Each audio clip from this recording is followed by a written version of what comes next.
Assalamualaikum warahmatullahi wabarakatuh. Waalaikumsalam warahmatullahi wabarakatuh. Selamat pagi semuanya dimanapun Anda berada. Alhamdulillah kita bertemu lagi dalam acara literasi pagi Madrasah Aliyah Darun Najah. Sebelum itu jangan lupa untuk yang belum subscribe atau like, silahkan ikuti channel kami, jangan lupa di subscribe. Oke, kali ini saya kedatangan tamu dari mahasiswa PPL STIT Sunan Giri Trenggalek yang akan saya tanya-tanya atau kita akan berbincang-bincang sedikit tentang jejak pahlawan ya. Sebelum itu saya perkenalkan dulu untuk mahasiswa STIT kali ini siapa, silahkan Mbak perkenalan dulu. Baik, Assalamualaikum warahmatullahi wabarakatuh. Perkenalkan saya Khairatul Masri Nadhiroh. Saya lahir di Ndongko pada tanggal 11 Agustus 2001. Saat ini saya sedang berkuliah di STIT Sunan Giri Trenggalek dan sedang melakukan kegiatan PPL di MA Darun Najah. Sekarang masih menempuh pendidikan jadi mahasiswa ya, berarti Mbak. Saya bisa manggilnya Mbak Khoir. Ya, Mbak Khoir. Saya Mbak Khoir gitu. Baiklah, oke, bincang-bincang singkat kita kali ini yaitu membahas tentang jejak pahlawan, menggali kisah pahlawan dari berbagai daerah, menyoroti kontribusi mereka dan warisan yang ditinggalkan. Seperti yang kita tahu selama ini, kenapa kita bisa merasakan era seperti ini itu tidak luput dari perjuangan para pahlawan yang telah mendahului kita dulu. Jadi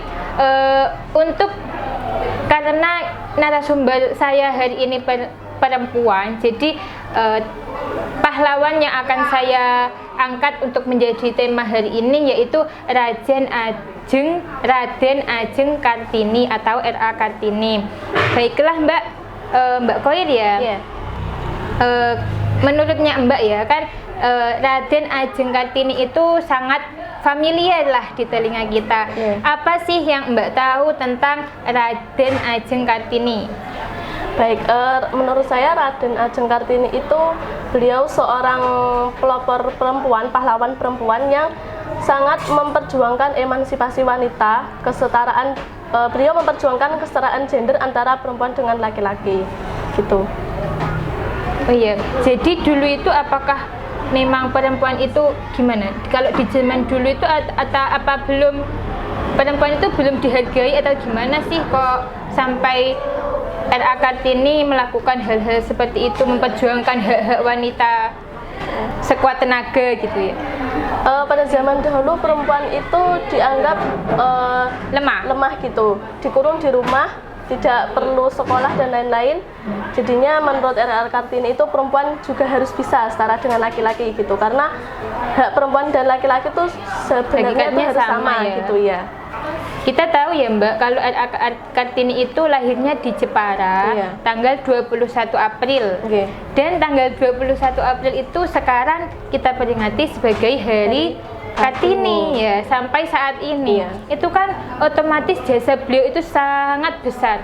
Nah, untuk memperjuangkan emansipasi wanita, dulunya itu kan beliau tidak punya akses ya, tapi dari surat-surat yang beliau ajukan kepada pihak atasan ketika itu, terbitlah suatu buku. Kalau Mbak tahu judul dari buku itu apa? Judul bukunya yaitu Habis Gelap Terbitlah Terang. Isinya terkait yang berisi tentang sekumpulan cerita beliau tentang perjuangan kisah hidup serta cita-cita memperjuangkan wanita seperti sekolah, perkawinan, kesetaraan gender antara laki-laki dan perempuan, serta cita-cita gitu. Jadi meskipun perempuan itu hakikatnya berada di rumah saja, namun mereka itu juga punya keinginan dan cita-cita yang tinggi. Itu sangat wajar ya Mbak. Nah, untuk saat ini pahlawan-pahlawan yang dulu berjuang untuk menegakkan kesetaraan gender itu tadi kan sudah gugur mendahului kita, dan kita merasakan dampaknya sampai saat ini kan. Otomatis kita itu harus mempertahankan perjuangan mereka. Bagaimana kalau menurut Mbak sendiri kesetaraan gender pada zaman ini? Menurut saya kesetaraan gender itu Sudah jalan, maksudnya memang sudah seimbang ataupun masih wanita itu masih dipandang sebelah mata dan lain-lain, gimana? enggak, menurut saya sudah seimbang ya Bu. Buktinya dengan banyaknya pejabat wanita seperti gubernur juga sudah ada. Jadi menurut saya untuk kesetaraan gender sekarang wanita sama perempuan itu sama, rata gitu. Sudah ada peningkatan Iya, gitu sudah ya. ada peningkatan. Kalau pelopor kesetaraan gender kali ini kan juga ada toh di era sekarang, Iya. seperti Bu Khofifah yang sangat menjunjung harkat dan martabat wanita karena beliau itu menjadi gubernur Jawa Iya. Timur, dan ada lagi juga Najwa Shihab yang sudah sering kita dengar dengan quotes-quotesnya setiap hari yang itu sangat bijak. Menurut beliau itu wanita itu juga berhak untuk memiliki cita-cita dan keinginan yang tinggi, tidak hanya laki-laki, gitu kan? Iya. Kalau di lingkup mahasiswa sendiri ya Mbak, adakah pergerakan atau organisasi yang memang di situ menaungi wanita agar bisa mengeksplor keinginannya atau mengeksplor skillnya di sana, itu ada enggak kalau di lingkup mahasiswa? Kalau di lingkup mahasiswa ada seperti organisasi PMII, LPM Galeri, terus Racana, sama BEM, itu Bu. Gitu. Iya. Kalau menurut Mbak ya, itu kan sesuatu yang positif semua. Iya. Cuma kan sangat menguras waktu dan tenaga. Apalagi di era Society 5.0 ini kan banyak sekali kegiatan-kegiatan luar mungkin yang bakalan menyebabkan dampak-dampak bisa negatif bisa positif. Nah, kodrat wanita sesungguhnya itu kan aslinya di rumah ya. Iya. Gimana menurut pandangan Mbak tentang wanita yang berkarir? Menurut saya wanita berkarir itu tidak salah ya Bu. Mungkin ya mereka juga harus bisa menjaga martabatnya sebagai perempuan gitu. Jadi mungkin dari perilaku juga harus dijaga, pergaulannya juga harus ditata gitu, walaupun dia sebagai seorang wanita karir. Gitu. Iya. Berarti yang penting tidak mengalahkan kodrat dia sebagai wanita. Iya. Fine-fine saja jadi wanita karir. Iya. Toh bakalan mengembangkan skill yang dan potensi yang dipunya ya. Iya, betul. Kan tidak menutup kemungkinan pemimpin-pemimpin saat ini itu juga ada yang wanita Iya, ada gitu. yang Itu perempuan, gimana ya. Mbak kalau menurutnya Mbak Koi sendiri juga? Kalau ada laki-laki, ada wanita. Kalau disuruh memilih pemimpin ya ibaratkan di era sekarang, pilih laki-laki atau wanita sebagai kaum wanita kita? Kalau saya pribadi sih sebenarnya memilih, kalau ada yang laki-laki memilih laki-laki ya Bu, karena kodratnya lelaki itu kan imam ya, Iya. pemimpin. Tapi kalau apabila di suatu tempat tersebut laki-lakinya minim pengetahuan atau atau sebagainya, itu bisa perempuan Perempuan. dipilih, iya. Karena kalau saya tuh bisa lebih memilih laki-laki gitu. Ya, kalau pendapat masyarakat menurutnya Mbak, kan kalau Mbaknya pendapatnya gitu ya, kalau ada laki-laki yang mumpuni ibaratkan, pilih laki-laki saja Iya. gitu, karena mungkin memang laki-laki itu imam gitu. Lah, kalau mayoritas masyarakat itu perspektifnya gimana sih kira-kira tentang kepemimpinan laki-laki dan wanita? Mungkin kalau dari masyarakat, Apa sama Mbaknya apa? kalau dilihat dari lingkup masyarakat di sekitar saya ya Bu, itu ya banyak yang memilih laki-laki. Laki-laki ya Iya. di depan. Karena mereka juga masih beranggapan kalau perempuan itu biasanya ada sifat perhitungan gitu. Perhitungan, Iya. kebawa perasaan gitu Iya, ya. betul. Ibaratkan bijaknya itu kalau ditaruh di waktu emosi itu jadi bukan bijak lagi gitu ya. Iya, betul. Karena kita kan tahu sendiri watak kita juga yang perempuan notabene ya. Oh gitu. Kalau laki-laki memang lebih ke logika, Iya. berpikir itu kan perasaannya minim gitu. Oh ya. Tapi itu bukan karena wanita dipandang sebelah mata ya, Bukan, karena bukan. memang ada yang lebih mumpuni. Iya. Dan mungkin di wilayah-wilayah tertentu pemimpin perempuan itu kan juga sekarang sudah tidak boleh diragukan lagi ibarat profesionalisme mereka, karena kalau misalkan sumber daya manusia yang laki-laki itu lebih rendah daripada pengetahuan dan sumber daya manusia yang perempuan, kenapa enggak gitu ya ta? Itu setuju ya Mbak kalau seperti itu? Maksudnya enggak apa-apa perempuan karena mereka pun bisa gitu. Benar sekali. Terus gimana kira-kira kalau Mbak sendiri ya jadi wanita karir dan juga nantinya jadi pengurus rumah tangga, karena itu tidak bisa dipisahkan. Kalau sama wanita itu semua wanita seperti itu kan, kalau misalkan dia memilih untuk berkarir gitu kan, otomatis ada dua opsi yang harus dijaga semuanya. Gimana? Kalau suatu saat begitu ya Bu, saya harus bisa membagi waktu gitu ya antara mengurus rumah, karena kewajiban kita itu juga mengabdi kepada suami gitu ya, terus mengurus anak juga suatu hal yang penting, karena seorang ibu itu termasuk madrasah pertama bagi anaknya. Jadi kita tuh harus pandai-pandai membagi waktu antara karir dan juga pekerjaan rumah, mengabdi kepada suami dan mengurus anak gitu. Jadi harus seimbang, ya, harus bisa seimbang. collab lah antara rumah dan karir gitu ya. Tidak apa-apa selalu berkarir di luar, cuma jangan terbengkalai di rumahnya gitu ya. Benar sekali kalau seperti itu. Terus melihat kesetaraan gender yang sekarang itu sudah 50-50, itu apakah berdampak positif bagi para wanita sekarang ataupun biasa-biasa saja? Kan kita sudah dikasih akses ya untuk bisa berkarir, dikasih tempat juga ketika kita melamar, tidak cuma laki-laki terus yang diterima dan lain-lain kan. Itu apakah dampaknya banyak positif ke kita ataupun biasa saja?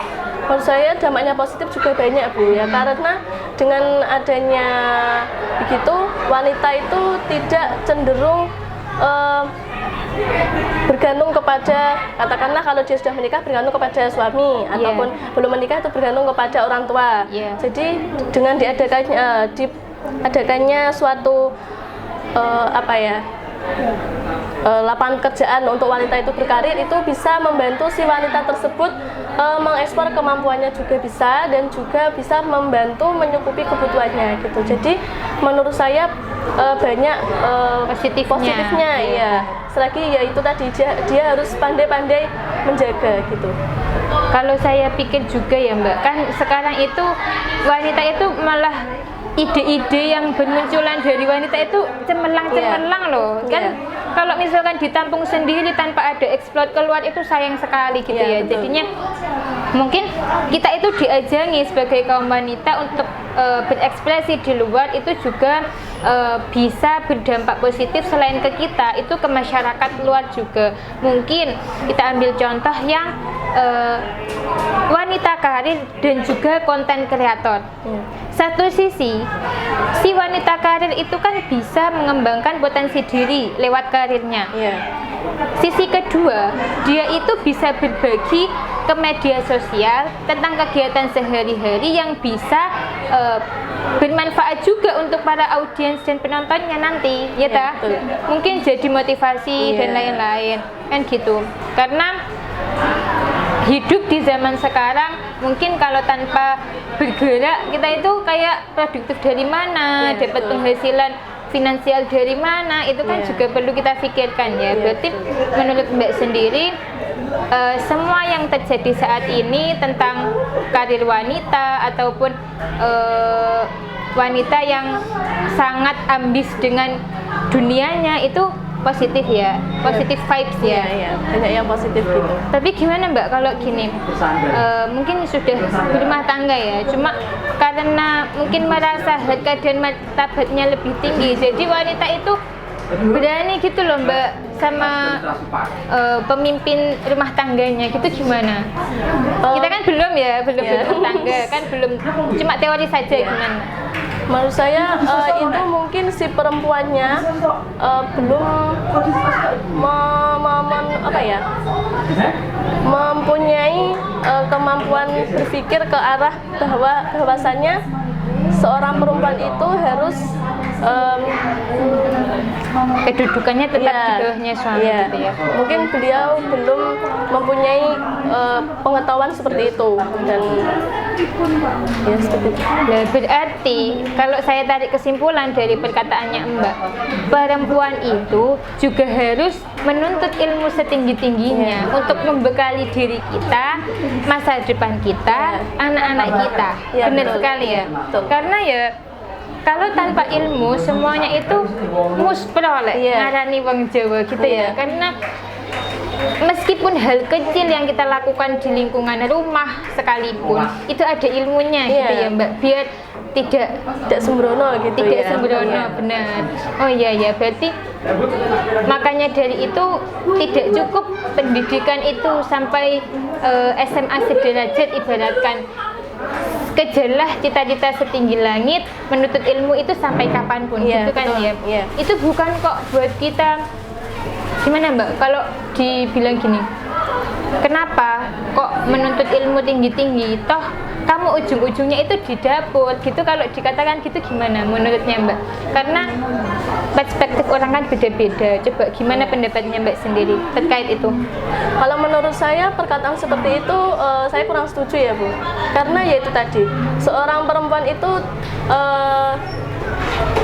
madrasah pertama bagi anak-anak, dan perempuan yang tanpa ilmu itu dia kalau mau manage dalam keluarga, misalkan uang gitu, dia itu tidak mempunyai ilmu tentang keuangan, itu bisa menjadikan si suami itu katakanlah miskin ya, karena dia tidak bisa manage keuangan dan menghambur-hamburkan gitu. Jadi kalau menurut saya seorang perempuan itu juga harus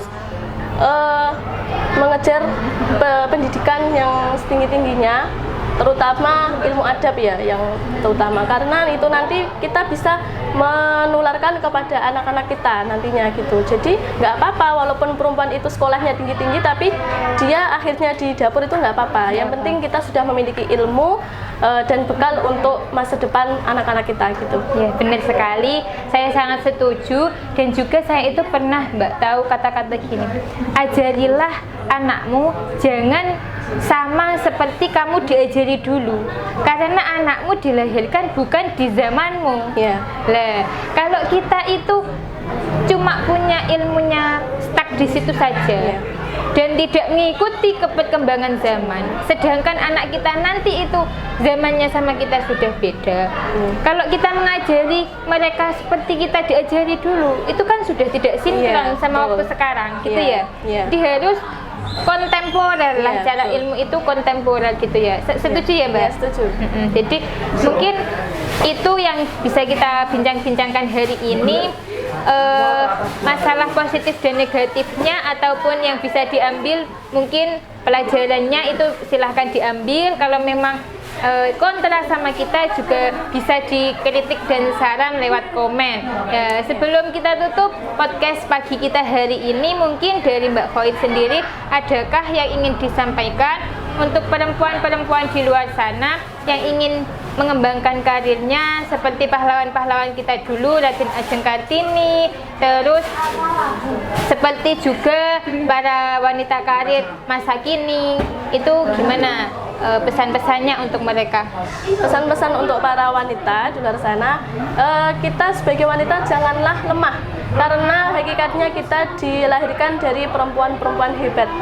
Oke, karena perempuan-perempuan hebat yang melahirkan kita, kita juga harus hebat Iya, gitu ya. betul, iya. Oke, jangan lupa juga where there is a will, there is a way. Di mana ada kemauan, pasti ada jalan. Oke. Terima kasih banyak untuk bincang-bincang kita hari ini Mbak. Semoga kita bisa bertemu di lain kesempatan. Oke, kita salam literasi dulu ya kepada teman-teman yang sedang menonton. Salam literasi dari MA Darun Najah. Oke, sekian dari kami. Wassalamualaikum warahmatullahi wabarakatuh.